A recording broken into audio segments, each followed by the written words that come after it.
Hello everyone and welcome to my YouTube channel. देखिए, आपने एक वर्ड सुना होगा स्टैंड। स्टैंड का मतलब होता है एक स्टैंडिंग पोस्चर में होना। लेकिन अगर मैं स्टैंड के साथ ही कुछ प्रेपोजिशंस लगाना शुरू कर दूं, लाइक इफ आई से stand up, stand for, stand against, तो क्या होगा, इन प्रेपोजिशंस की वजह से जो ओरिजिनल वर्ड है उसका मीनिंग चेंज होता चला जाएगा। तो इसी तरीके के ये जो अब वर्ड्स बने, जैसे स्टैंड अप बन गया या स्टैंड फॉर बन गया, ये जो वर्ड्स बने इनको हम बोलते हैं फ्रेजल वर्ब्स, ठीक है, या फिर फ्रेजल फॉर्म ऑफ वर्ब्स। अब देखिए, ये इतने स्पेशल क्यों हैं? ये इतने स्पेशल इसलिए हैं क्योंकि ये दो अक्षर मिलके, लाइक दो वर्ड्स मिलके एक पूरे के पूरे सेंटेंस का काम करते हैं। फॉर एग्जाम्पल, अगर मैं कहूँ स्टैंड अप, तो स्टैंड अप का मतलब क्या हुआ? खड़े हो जाइए, है ना। स्टैंड अप का मतलब ये हो गया, तो ये पूरा का पूरा सेंटेंस बन गया। एक हो गया stand up. Next is to stand for.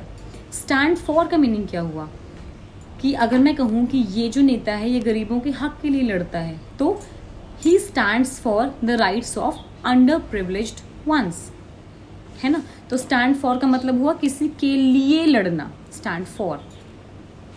Next is to stand against. Stand against, अब जैसे स्टैंड फॉर था किसी के लिए लड़ना, स्टैंड अगेंस्ट क्या हुआ? किसी के खिलाफ लड़ना, ठीक है। अगर सपोज कोई नेता है, he takes a stand for the underprivileged ones, तो he is standing against the government और may be a governmental body, ठीक है। मतलब आप समझ रहे हैं ना कि स्टैंड फॉर का मतलब होता है किसी के लिए लड़ाई करना या किसी की तरफ से लड़ाई करना, किसी के हक के लिए लड़ाई करना।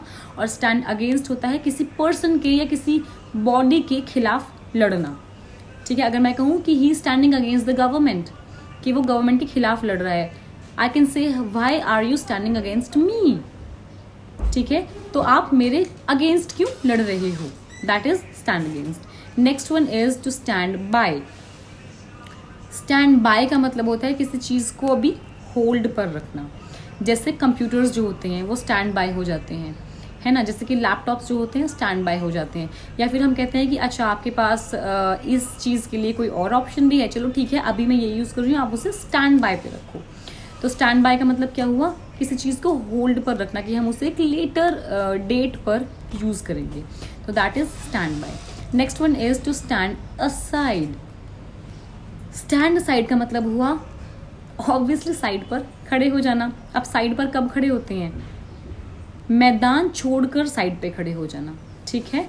Means if somebody stood aside, if somebody is standing aside, इसका मतलब ही हैज सिंपली रिजाइन। उसने कहा भाई अपने आप देख लो, मैं तो किसी की तरफ से नहीं लड़ रहा। तो मतलब सिंपली रिजाइन, कि मुझे किसी की तरफ से नहीं लड़ना, ठीक है। Okay, that is all for today's video. Thank you so much and tune in for more videos.